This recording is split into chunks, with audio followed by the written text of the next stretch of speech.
You wanted the best.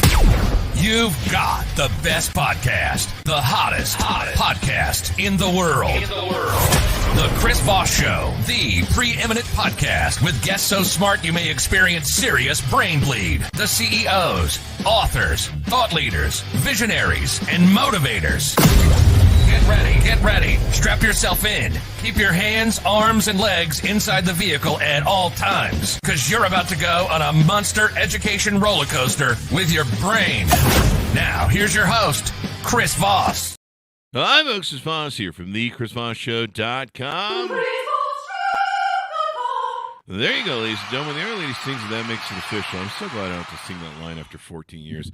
Welcome to the big show. We certainly appreciate it. As always, the Chris Voss Show is the family that loves you but doesn't judge you, at least not as harshly as your dad, because, I don't know, he likes your older brother better. But get on his good side, refer the show to him, tell him to go to goodreads.com/Chris Voss, linkedin.com/Chris Voss, youtube.com/Chris Voss, all those crazy places on the internet. As always, we always talk about how stories are the owner's manual to life. That's one of the big things we talk about on the show. And we have the most amazing people who come on the show, the CEOs, the billionaires, the authors, the Pulitzer Prize winners, people who come on the show to tell their stories, their journeys of life, their cathartic moments, the things that they learned. And the great thing is you can find, number one, you're not alone in some of the issues you may have. And number two, they can help you resolve some of the issues you've had. And I've seen a few of you people, you've got issues. At least I'm the one with the issues. So there you go. That's why you should always listen to the show and refer to the show. We've got an amazing young lady on the show with us today. We're going to be talking about her new book that just came out March 5th, 2024. It's called Feel, Heal, and Reveal. A Journey to Emotional Independence. PJ Victor joins us on the show with us today, and we'll be talking about her amazing, inspiring book. She was raised in Naples, Florida. She started acting, modeling, singing, and writing, and speaking on stage at an early age, starting with commercial and plays in elementary school. After experiencing her first yoga class over 20 years ago at a shelter for abused women and children, she vowed to give back by becoming a certified yoga teacher so she could volunteer to help others learn to have peace within using their own breath. She's been teaching groups in private yoga classes since 2017, and she's also a certified mindfulness meditation teacher and certified master hypnotherapist. Welcome to the show. How are you, PJ? Doing fantastic. There you go. Welcome to the show. Give us your .coms. Tell us where people can find you on the interwebs. Basically, I've got pjvictorwriter.com if you want to find out about my writing, but I do have a link tree, and it's Jenna's Journey, which is JENAH with an S, Journey. And that's just because the name is Jenna, but my pen name has become PJ, and I'm going to stick with it. There you go. Run with it. Now, is this your first book? This is. I have been published back in college with some poetry in some anthologies, but this is my first actual published book. I had the goal to do it at 35, but I did it 2 weeks before my 51st birthday instead. Oh, it takes time to cook a good story. You got to make sure there's quality. It needs to make sure it's ready, I guess, and it takes time. So give us a 30,000 overview of your book, Feel, Heal, and Reveal. Basically, it is a guidebook for anyone who needs to find emotional independence. And there is a difference between physical independence and emotional independence. Trauma is a huge buzzword this time in life. Everyone's talking about childhood trauma, adult trauma everywhere in between. If you remove yourself from the person who is causing you harm, that's helpful. But unless you truly heal the emotions inside, you're not going to have the independence that's going to bring you the joy that you're searching for. And so that was the idea behind this book. I didn't want it to be a he said, she said of some of the stories I've lived through and the people that I've had to remove myself from, but I wanted it to be a guidebook to encourage and to inspire others to go ahead and take that leap of faith in themselves and remove themselves, but also work on healing themselves. Yeah. If you don't heal yourself, you're just taking that trauma and dragging it from relationship to relationship, people to people, It affects you in so many ways. You know, we've talked about a lot about trauma on the show, especially childhood trauma and how it can affect your whole life. I mean, you can, if you live long enough, you can usually look back across your life and you could be like, I was dragging something through the sand this whole time. And you can see the impact sometimes that it has on your life. Although sometimes in the media, it's hard to see. I came across the other day a really interesting thing about how the fish can't see the water or can't tell that there's water. And I was like, wow, that's really interesting. That kind of explains why when you're in trauma mode, you can't understand why you're reacting to stuff. I mean, for years, I used to wonder why I overreacted emotionally to certain things, or I would get triggered and overreact. And you have to heal your trauma. So let's talk a little bit about your journey through life.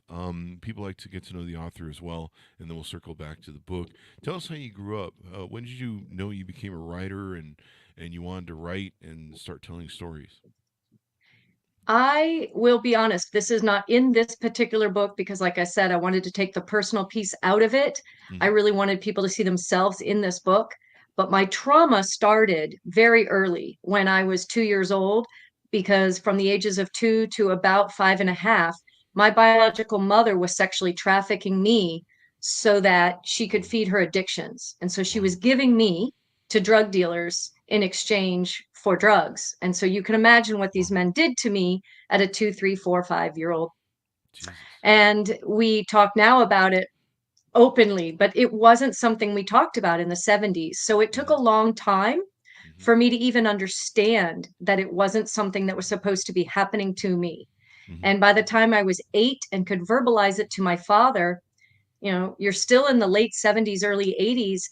They gave custody to mothers when divorces happened. They Yeah. never thought that it was worth looking at a dad, that maybe he could do this. Mm-hmm. So it took until I was almost 11 and a half, almost 12, for my father to get custody of me. Wow. The damage had been done. Yeah. And there was some therapy involved, but it just was not enough. And I kind of Mm-hmm. just floated through life, escaping into books. I Wow. read tons and tons of books. And at that point, probably somewhere in that late elementary, early middle school age, I was like, this is what I'm going to do. I'm going to write books so that other people can escape. There you Now go. that's changed because now I'm writing nonfiction because I Mm-hmm. want to help others. And that's because of what's happened to me in the last few years. I have developed a mantra that I am a healer and that I am Mm-hmm. healed. And so I want to write books that inspire and help others heal themselves. There you go. And we talked about in your bio about how you discovered yoga and breathing and different things. Talk to us about how you went on your healing journey for your trauma. So, as you can imagine, being traumatized sexually as a child, I wasn't really interested in boys growing up. Mm-hmm. And the boys I allowed myself to be around generally took advantage of me. So there were some rapes in high school.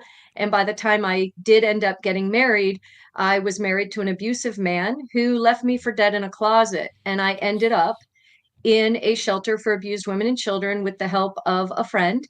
And like I said, I was there over 20 years ago now, and this wonderful, beautiful woman came in and did a breath work and yoga session with us. Mm-hmm. And I literally, I made the decision within moments of that class beginning. I'm going to get out of this situation and I'm going to come back here and I'm going to do for the other women what this woman has just done for us. And it took a long time. Life happened. Mm-hmm. Life is not linear. I didn't go from that terrible tragedy to all of a sudden fixing myself. There were other relationships along the way that got in the way of me becoming a yoga teacher. But it Mm-hmm. finally happened a couple years after I had unfortunately experienced some trauma in Las Vegas at the October 1 shooting in 2017. And I was able to not only become a yoga teacher, but specialized in trauma recovery yoga. And Wow. that was absolutely, starting in 2019, a pinnacle into my journey of actually finding healing. There you go. So, what is it about yoga that you find really helps people so much and helps them manage or deal with trauma? So it's really about connecting to your breath. One of the problems that I have encountered, and I've heard it talked about a lot, is that when you're traumatized, you become into this hyper vigilant state of fight or flight, and you don't even remember to breathe. You're constantly holding your breath. You're constantly waiting for the next shoe to drop. You're constantly waiting for the next hand to raise to smack you around. Hmm. So I find that yoga and meditation allow me to be me and to remember the pieces of me that I was allowing to like die inside. And I had lost my smile, I had lost my joy. But through yoga and meditation and teaching it to others, watching them cry, because it does happen, you're releasing emotions, Oh, but wow. then watching them come out on the other side of that class with a smile on their face, Hmm. it changes you. There you go. We've had different scientists and scholars and people on the show that have talked about how damage and emotional damage and trauma can be what's the right word for this, can be contained in the body, can be Yes. held inside of the body, and maybe it's a muscle reaction. Like I used to find with my ADHD or my trauma, I would trigger a seizing of my stomach and my stomach muscles, and then it would kind of go into my chest and my heart. And people experience that with anxiety and panic attacks and things like that. And so it translates into the body pretty well. And some people feel that it stores in the muscles or organs and stuff.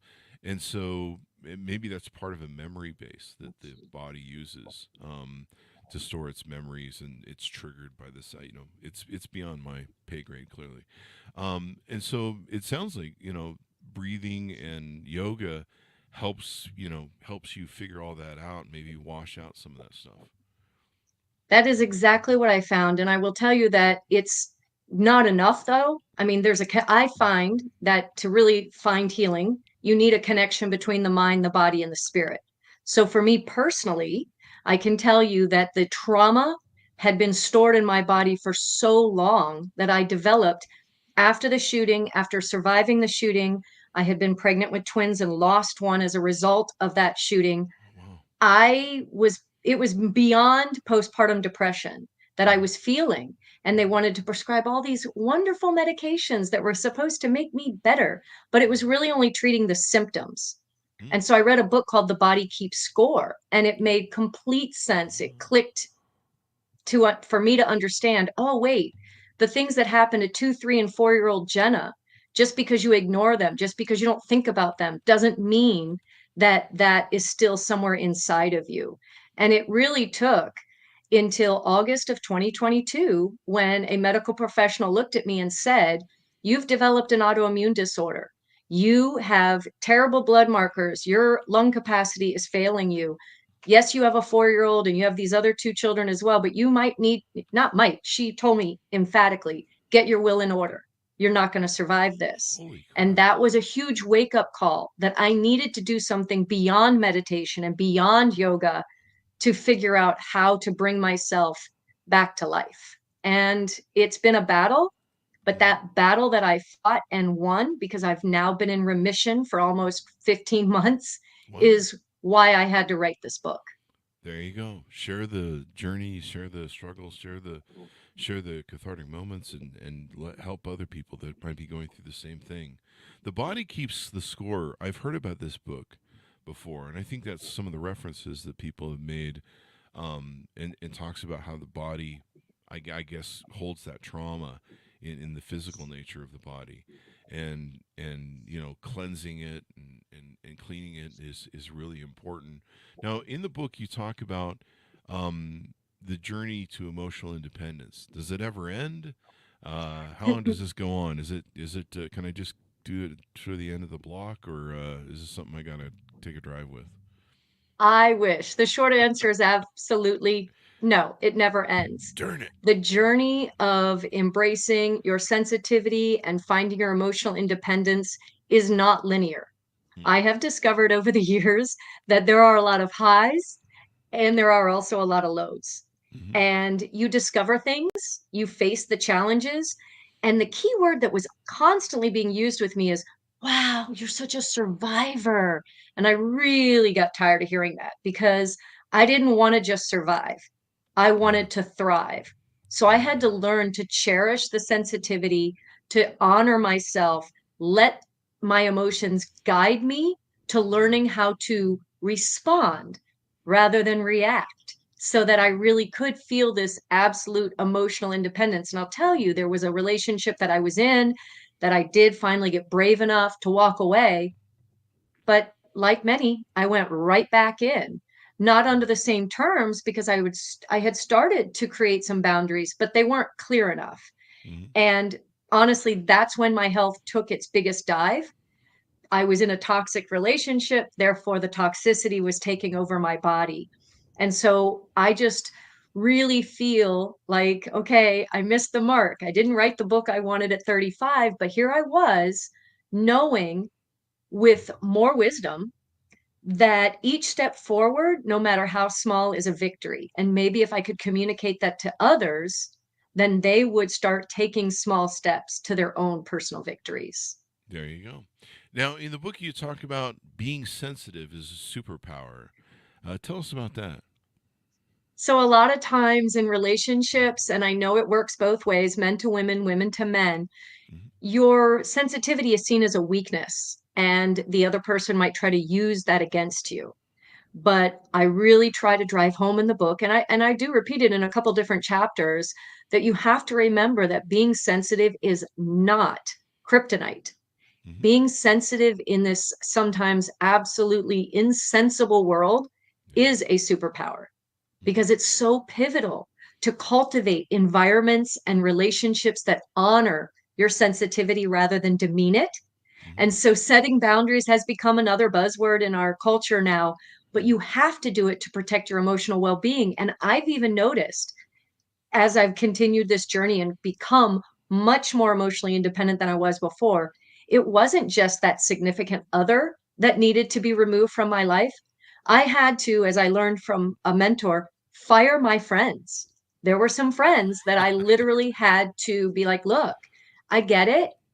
You want to talk negatively about this person. You think it's cool. I don't want to go there. Mhm. I'm walking away from that situation and that person. And yes, there's a child involved and there's other children involved and there's all these things, but I want to move forward in positivity. And Mhm. if you want to gossip all day long, you're going to have to do it about me now too, because I'm not going to be in front of your face. I found that as I've grown older that you just don't have time for certain people, and you need to bust those people and say, go your own way there. I've learned that a small group of people and surrounding yourself with high quality people is super important. People with integrity, people with good traits of human kindness and honesty and trust. The life is too short to spend your time living with people that their lives are a mess and they love it that way. And it's just the way it rolls. And I like the paradigm shifts that you're doing. You talked about moving from being a survivor to a thriver. Looking at people and going, who are the people around me? There's a saying that we become we become like most like the 5 people that are around us, and some people argue whether it's true or not, but I think it's true because they have the greatest effect on you subconsciously and consciously on who you are, and they can influence you positively or negatively, depending upon their outlooks of life and their ambitions and what they want to take and do. Do you agree with me on that? Absolutely. My grandfather he's been in heaven now since I think 1998, but he used to tell myself, my father, and different people that there are three types of people in this world: those who are going to help you, those are going to hurt you, and those that will do neither one. And you need to decide which one you want to be and then act accordingly. And for me, no matter what has happened to me in my life, I've always wanted to display a servant's heart Mm-hmm. and help others. Even, I'm the one everyone always said, she'll give you the shirt off her back. Wow. But I learned, like I said, that I had to fire some friends because sometimes the people you were giving your shirt to weren't going to give you one back when you needed it. Yeah, that's true. I've had that happen a lot in life where you're like, I really have to call in a favor, but you call in that favor and it's like, you get the answering machine or something, and you're just like, wow, okay, I see how this works. And yeah, it's really important to identify those people, and just the quality of people you have around you could make all the difference. You talk about setting intentions. What are intentions as you define them, and why is it important to set them? So when you're moving forward, physically out of a relationship or emotionally from something that you are trying to release and learn to respond instead of react, you have to remember the importance of setting intentions. And what I mean by that is these are not just mere wishes that you throw into the wind, like when you pick up a dandelion and just see where it leads you. I know that within meditation and yoga, it's a woo woo kind of world. I'm woo. I'm not woohoo. So I'm the girl like at a concert, woo. But rather you have to have these really powerful affirmations to determine your direction and your desires.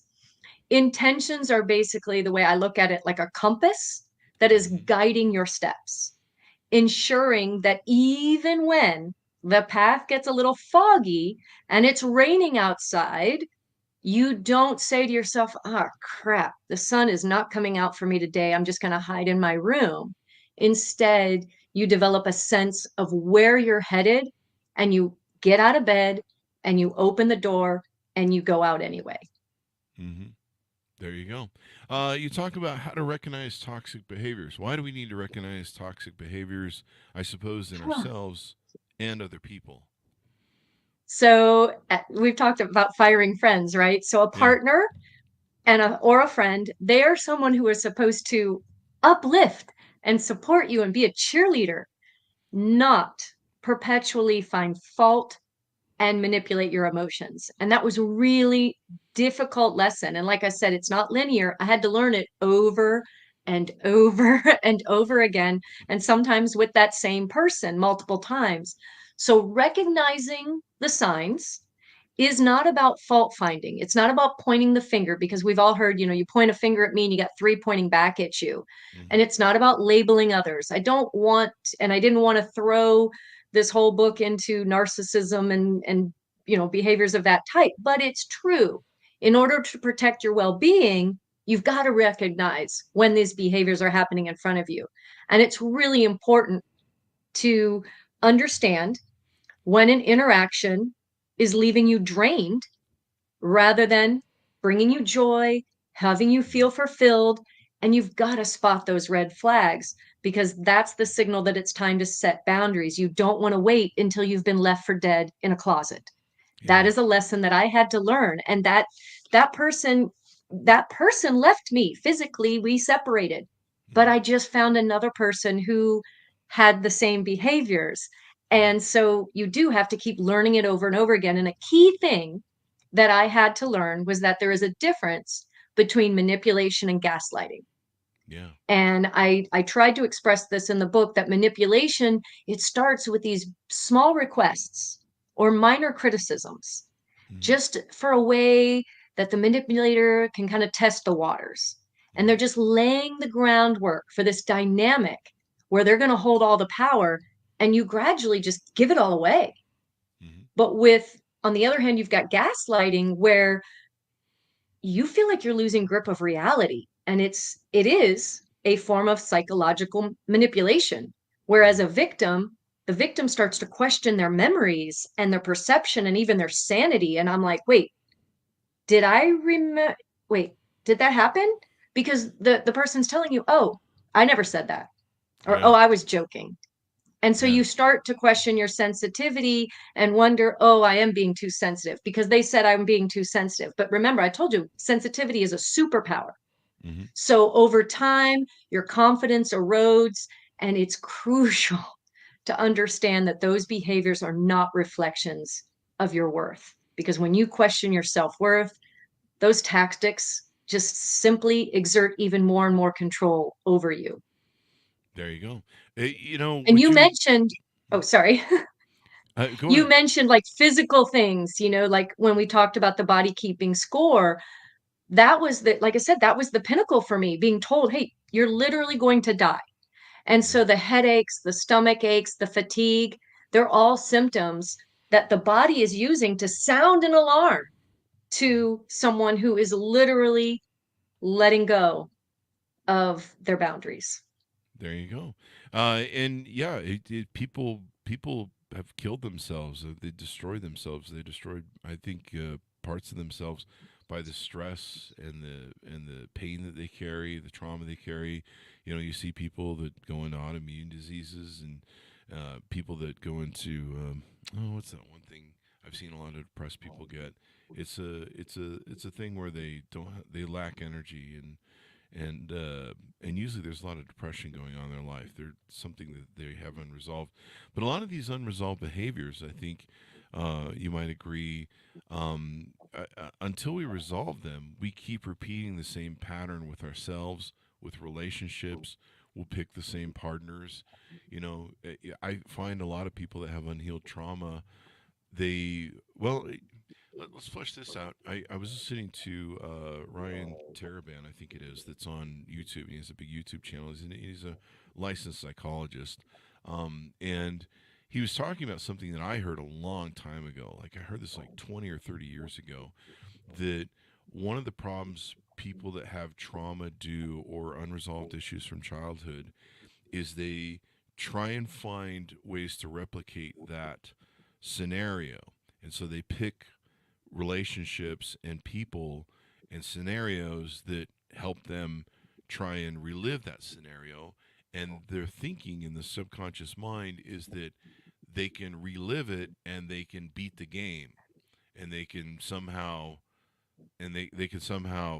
repair that by beating the game. The problem is usually those scenarios are they have an end result that's because of the scenario that it's in. If you go swim in the sewer, it's not going to get better. You're not going to have a good experience no matter how many times you go swim in the sewer. It's always going to be bad. And so people have to realize that they've got to resolve that trauma, but you just can't go into those relationships over and over again expecting a different result, and you're going to end up in the same result, especially when you're dealing with two broken people that you have broken glass and they have razor blades, and you're like, play together, see if you can figure it all out. And so it was kind of interesting to me, and I think that's why a lot of people do that. They keep picking the bad partners, they keep getting in this bad relationships. Sometimes there's a comfort level too, where they've grown up with drama, the stress, the trauma of seeing that relationship um, uh, communicated or signaled to them or represented to them as, well, this is what a relationship is, and that's all you know as a child. Then you keep choosing and picking those partners and replicating those relationships until you resolve your trauma. What are your I thoughts on agree that? with you 110%. I didn't have daddy issues. My father was a very loving man, and once he had full custody of me, he did everything he could to try to create happy memories for me, like they were going to override my earlier childhood. But what I did is I dated men, boy children, that had drug and alcohol problems because I couldn't fix mommy, but Yeah. maybe I could fix them. And Wow. it took a long time for me to understand that's what I was doing. And an important thing I had to do was forgive myself for doing that. Uh, That was and that was absolutely crucial to finding emotional independence, which was simply just forgiving myself because otherwise that behavior was going to keep getting repeated. yeah. And I like how you identify that. A lot of times what you see in a young woman who makes bad choices in partners, it's usually a lack of a father in the home or a good, healthy, masculine father figure. So usually that's what you see when I see single mothers build single mothers build single mothers. And so what you find is if they don't have that father with the blueprint of a healthy male, they don't know what a healthy male masculine looks like. And yours is very different because of where you were raised by your mother at first, and so you're trying to save your mother, and so you pick men that you're trying to save with the same sort of issues. That's really interesting. I don't see that a lot. And now here I am as a single mom raising 3 boys Yeah. and trying to raise them to be, and I tell them all the time, men of good character. Yeah. Because truly, as long as I forgive myself, then I can help them navigate the complexities of their own relationships and hopefully, Lord willing, teach them to remember that the choice to respond rather than react is an incredible, powerful act of self love. And as long as you love yourself, guess what? Others can love you too. Definitely. And the great thing about being a man, operating your masculine, is you use logic and reason. So you shouldn't be responding with emotion. And that's what boys and men need to be taught. One of the things you talk about in the book is communicating with a narcissist. There's a lot of narcissistic chatter on social media. I think some of it's a bit much because I mean I think designated or diagnosed narcissism is maybe 5 to 10% of the population, but there seems to be a lot of people I've dated that they've dated at least all of them. So somehow they corner the market. So talk to us about narcissism, and then once you identify one that truly is, communicating with them, I guess. So I was so fortunate, and I say that with a lot of sarcasm. I was going through therapy with a partner, and the counselor was shocked because my partner scored a 100% on the narcissistic personality disorder That's a test. laugh. And of course, this person was like, oh, cool, I got 100.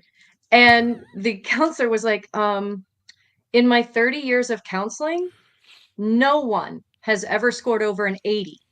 So it Wow. just goes to show that I kept making the same mistake over and over again. But what I have learned from that and others, and it's not just partners, relationship partners, even friends, right? Hmm. When you're communicating with someone who is either displaying narcissistic personality disorder traits or some forms of narcissism, it's like navigating a minefield Yeah. because you never know what might trigger an explosion. Hmm. And so the golden rule that I have found is to stay factual and unemotional as possible. Mm. Emotions are the ammunition that narcissists use against you. So if you can keep your communication brief Hmm. and based only on facts, then you completely reduce their arsenal. And when they don't have an arsenal, it's just like having a bully that you just ignore, right? Hmm. Then they have nothing to come back at you with. And I admit, I've seen a lot now lately with social media of people trying to say, hey, here's how you go through a divorce with a narcissist. Here's how you do these things. And they have great tips. They really do. But I'm someone who wants to be a cause Hmm. and not effect. So I have come to realize that the best way to communicate with a narcissist is to limit the communication Yeah. and then give yourself a shield. And your shield is self care. Hmm. So, in this battle against narcissistic abuse, Hmm. your well being is your fortress. There you The go. activities that you choose to do, like nourishing your body, your mind, and your spirit, that's what's going to empower you to stand firm when there's this onslaught of negativity coming at you. So it might be because I've got boys running and always kind of trying to find me. If I'm lost and you can't find me, ask one of the boys, they'll find me immediately. So I might be hiding in the bathroom journaling. Uh huh. I might find time for myself to meditate, or I might just take a walk with my shoes off and just feel the grass under my feet and enjoy nature. But those are the practices that replenish your inner strength, remind you of your value and your worth, and reinforce your resilience so that when that narcissistic person tries to communicate with you, knowledge is power. We learn that as kids, right? Hmm. So if you educate yourself about narcissistic personality disorder, you can demystify their behaviors. It's no Yeah. longer confusing to you what you're experiencing. Yeah. And then you get to detach emotionally. So while you're becoming emotionally independent, you're also learning to detach emotionally from their attempts to continue to manipulate and control you. And so you really, I mean, I'm not a huge sports fan. I love me some hockey because I'm going to be a Vegas Golden Knights fan Oh, until there you go. I'm 6 feet under. But Yeah. If you think of it as learning the opposing team's playbook, you can predict their moves, you become an amazing chess player, and you can strategize accordingly. There you go. It's and healing your trauma too ahead of time. I helps you be less of a victim because I think narcissists hunt for people. I think people that are broken hunt for damaged people. Sometimes because they're damaged too, they hunt for people like themselves, and that's in being resolving your trauma, trying to fix your trauma, and of course it sounds like well, just fix your trauma, Chris, in a perfect world. But I meet people being single all my life that they've never resolved their trauma, and they go from relationship to relationship, and every relationship's the same. And you're like, are you gonna heal this trauma? I was talking to somebody the other day that I was interested in, and found out they had PTSD, and I'm like, so are you going to therapy for that? And she's like, no. And I'm just like, yeah, okay, bye. um, and you can identify, and hey, it's not my job to save people. They got to save themselves. You can save people. You can give them advice. You can write great books for them. You can, maybe suggest some yoga for them. But they got to do the work. And I love that phrase, "do the work." And until they have their come to Jesus moment where they go, "Hey, I'm going to fix my trauma and I'm going to do that." But it makes once you fix it, I think you become less of meat for predators like narcissists and other people who are going to abuse you. What do you think about that? I agree. And like I was saying earlier, you have to forgive yourself. That's a key piece of healing. Mm-hmm. Because if you have this low self-worth and you have this feeling like I'm a terrible human being, that's why they're being mean to me. You're going to keep finding people who are going to be mean to you. It's a Mm-hmm. self-fulfilling prophecy. So when you forgive yourself, when you slip up, when you react in a way that you regret, then that's when the change occurs. Healing, we all say, oh, you have to heal your trauma. You have to heal your trauma. Well, change is a process. It's not something you can pop a pill and bam, you're healed. Even when you break a bone and you have a cast on and then they take that cast off, there's normally some atrophy to the muscle. And you have to then keep working on that leg or that arm that was broken to get it back to where it used to be. And so change has these setbacks, but also these victories. So when you celebrate the victories, then you're committed to your growth. Mm-hmm. And then you've got this willingness to learn from everything that you encounter. And then maybe you go on a date with somebody like Chris and you don't say, oh, yeah, I've got PTSD. You say, I experienced PTSD and now I've changed. I've become a better person. Ah, I evolved. My last name is Victor. And I like to always say, I'm not a victim, I'm a victor I love that. because That's yeah, I awesome. want to cultivate this Yeah. skill, Yeah. right? Of responding, not just protecting myself, because when I was a little girl, I didn't know how to protect myself. Yeah. And then I ended up in constant toxicity. And like you were talking about the fish in the water, you start swimming in toxic waters and you don't know those waters are toxic. You're constantly breathing it in. That's all you Yep. know.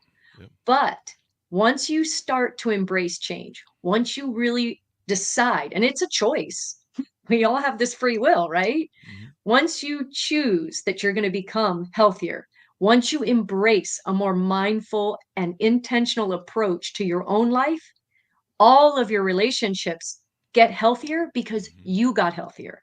Yep. Your self esteem strengthens. And then you have this profound sense of peace. So when someone tries to communicate with you in an unhealthy manner, Mm-hmm. doesn't matter anymore because you're navigating through the complexities of relationships and you're remembering, oh, I Mm-hmm. made a choice. I created a boundary. I'm going to Mm-hmm. respond. I'm not going to react. And then Mm-hmm. you're really showing yourself self love and all this affirmation about your worth and your capacity to rise over all of that negativity. And I love how inspiring you put that. That's so motivating. Thrive, don't survive, thrive. And you're right. It makes all the difference in the world. Knowing your value is so important, and having these issues resolved. Because when you meet people, especially if you're seeking relationships or friendships and stuff, you meet people And right away, they have ways, if they're toxic, they have ways of testing you or pinging you, if you will, putting you through, seeing what you respond to. Like usually what I'll see is I'll see in the form of little pokes or disrespects. Sometimes as a man, a lot of women do what's called shit testing, where they shit test you to, see if you're on your masculine. But there's a difference between that and just like outright disrespect, or you'll see like control things that will be, testing your value and seeing where it is. And I think that by knowing your value, by having your trauma um, healed, you recognize that very early on with people. I mean, I'll see it right away. I'll be like, "What the fuck did you just say to me?" I mean, I'll think that in my head, but and I'm not being emotionally reactive. I'm just like, wait, I kind of felt that and heard that, and yeah, I think I see what you're. I think I see a little bit of what you're up to. I think I see the tip of the iceberg there. I think I see what's going on, what you're about, and this is just the beginning. So we're just not going to go down this road. And I totally agree with you, because here's the thing: when you learn to respond instead of react, mhm, then you disarm those toxic individuals, yeah, and then you reclaim your peace, mhm, and you have your own power, and then you are not just a survivor, but you're actually a thriver mhm, despite their toxicity, because it's theirs, not yours. mhm, You made a choice to not get in that nasty fishbowl. yeah, And so that path from reaction to response, mhm, it's challenging. Not gonna lie, haven't enjoyed all every moment of it, but the journey I found is so worth it. As a little girl, I walked through with rose-colored glasses until I realized what was happening to me. Then I jumped into books and read them so that I could escape into these worlds where everything was beautiful and the families lived happily ever after. Well, now I feel like I won the battle. I mean, there's still things going on with my ex, right? mhm, But I feel like the battle for myself and my own sanity and my own peace was totally worth where I am today. And now I just want to encourage others to choose to navigate their life with grace and with strength and resilience, mhm. because that is like in our response, that's where the growth and the freedom really comes from. Most So definitely. that, I mean, you're a handsome man. If a woman came into your life and y'all went on a coffee date or whatever it may be, if she is showing you that there has been growth and that she is free from the past, then Mhm, you've got a real shot yeah, at living together, not necessarily in the same house, but I mean, walking together, walking in the journey together. And I think that's what we yeah. all want. We crave companionship. That's kind of the way we were Yeah. created. But as you started talking about way back in the beginning of our talk today, people keep walking out of one toxic relationship into another. Yeah. And we just have to create this world of people who have healed themselves and made the choice so that we can start going into healthy relationships. And Mhm. all these people that are healed can find each other, and the toxic people can go swim in that fishbowl themselves. There you go. One of my keys to those coffee dates is you make sure their therapist comes with them. You buy them a coffee too, and you can get a validation, or if they can at least bring a note from their doctor, that helps. This person has been in therapy for 5 years and is healed. Not like everyone right now listening to the show is going like, Chris needs it the most. Um, but what's interesting too that made me think about that is when you know your value, when you heal your trauma, and uh, you've taken survivor to thriving, it shows. Like it comes out just in our conversation. Your positivity is radiant, and how you think and how you've developed yourself and healed your trauma. And what's interesting is I find that when toxic people come along, or maybe they're not healed, or maybe they're not developed enough, they will tap themselves out if you're interested in dating them. And I've heard this so many times over I don't know how long have I been alive and dating.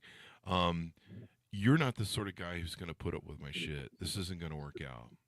And I've heard that line like so many times, and they'll tap themselves out. Like you're a really nice guy. You're the guy who's not going to put up with my shit. And I'm like, why would you want to give someone you love your shit? Like that doesn't make any sense. But you can tell that they're not at that place in their life, and they realize that you're probably not going to put up with their shit, and they need to go swim in the toxic thing. And so it's interesting how it kind of, some of those people kind of wash themselves out, is what I'm saying. Um, They do. uh, Yeah, I agree because I ended up dating someone and getting to the point where you meet the parents, right? mhm, Mother loved me. mhm, Mom thought I was amazing. Loved all my kids. But he was just like, I gotta tell you, um, I don't want to date you because I can't control you. I need oh, somebody younger that I can control. hmm. I was like, let me help you. Walk out the door. There you go. There you go. My issue is the moms usually love me more than the daughters, and the moms are like, she doesn't deserve you." So there you go. If I wasn't married, the one last thing I want to cover is, you talk in your book. People with trauma, they have a lot of negative self talk because they abuse themselves because they've been abused, and they blame themselves, and they just, you've kind of alluded to it throughout the thing. They have that negative self talk. They punish themselves. How do you overcome that? So it was a interesting thing for me. Probably one of my longest standing friends passed away during COVID, and he was actually murdered for $300 in his pocket. Oh wow. And it was just a simple people going crazy, right? Hmm. And at that moment in my life, when I found out and that call came to me, I took every tool I had learned in trauma recovery yoga, and I sat on the stairs of the house I was looking to purchase. And I could hear other people in the background, it was the home inspection actually of the house that I was looking to purchase. And I just kind of walked through these really simple steps in about 90 seconds. And it just completely cleared my focus. And then, of course, I went home and I wrote it down, and I started to practice it. I recorded it and started to practice it for myself. Do you have 90 seconds? Are you asking me? Yes. Oh, we got plenty of time. Yeah. Okay, here's I what I wasn't want sure you if to that do. was a setup for the thing. No, this is for you. Okay. And anyone listening, Chris, All right. I want you to know, and you're a very intelligent man, so I know you know this. Flattery will get you everywhere. The center of your forehead is your logic center. This one It's right your here. planning center. And many of us have heard the saying that an elephant never forgets. Negative thoughts are like tiny little elephants slowly wandering around in our minds, Mm, taking up space in our logic center, our planning center, and continuing to use that space for their home, even when we no longer want them there. mm. I want you to take a moment to imagine all your negative thoughts, the things that you have told yourself, the things that others have told you. Imagine them, visualize them as paper origami elephants, Hmm. and I want you to set those paper elephants on fire with your strong breath. I want you to breathe in deeply through your nose and send your breath like a blazing fire to your forehead. And as you exhale, just sweep away the ashes of all those paper elephants, Huh. which are no longer strong enough to take hold in your mind, with a cool, moist breeze. Again, breathe in through the nose.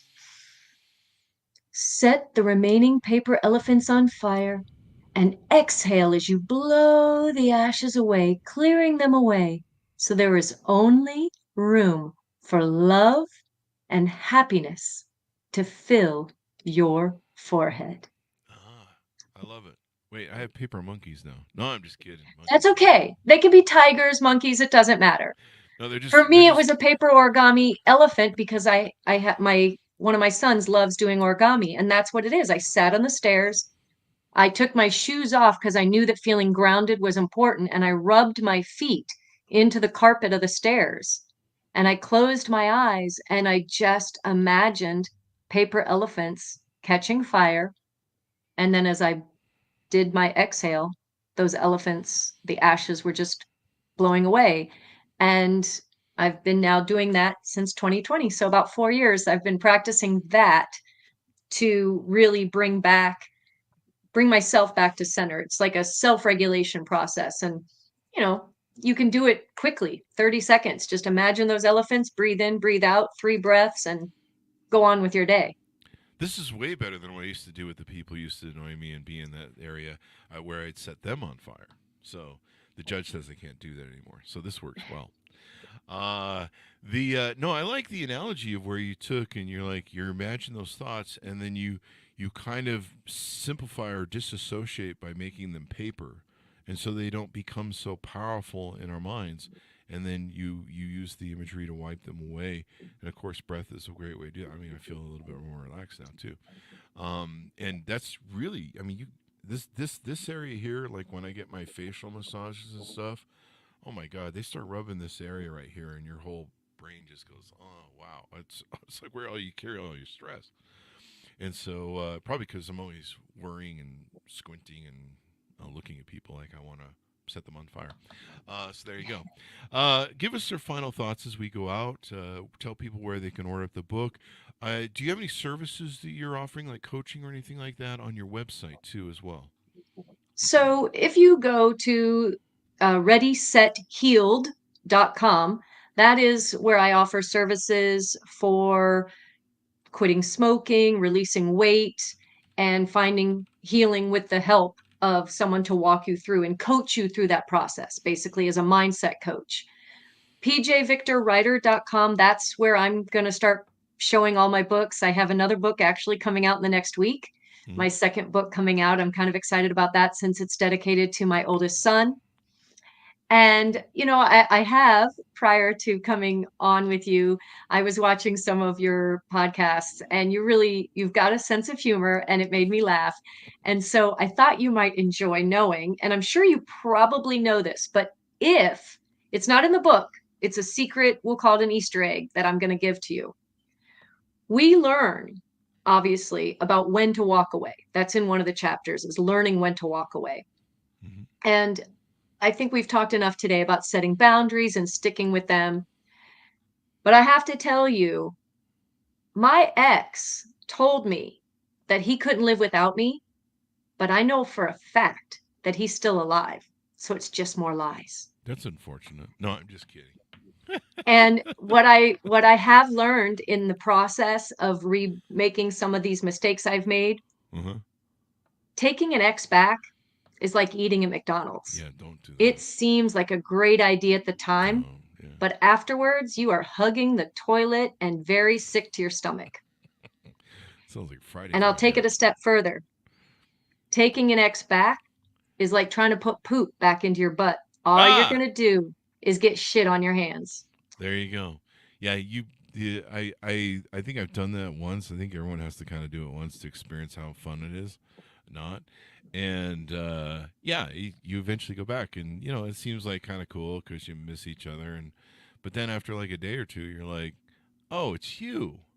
I forgot. Oh, it's you again. Oh man. People are like, I'll change. And you're like, no, you won't. I don't think people really change much over the thing, but this has been really inspiring. Thank you very much for coming on the show. It's great to see how you've taken the challenges of your life, the cathartic moments, and you've turned them into positivity, and you've turned from a survivor to a thriver, and given us all the inspiration to do that. So thank you very much. We really appreciate it, PJ. Thank you, and thank you for giving me the space to share that with you and with your listeners. I appreciate you.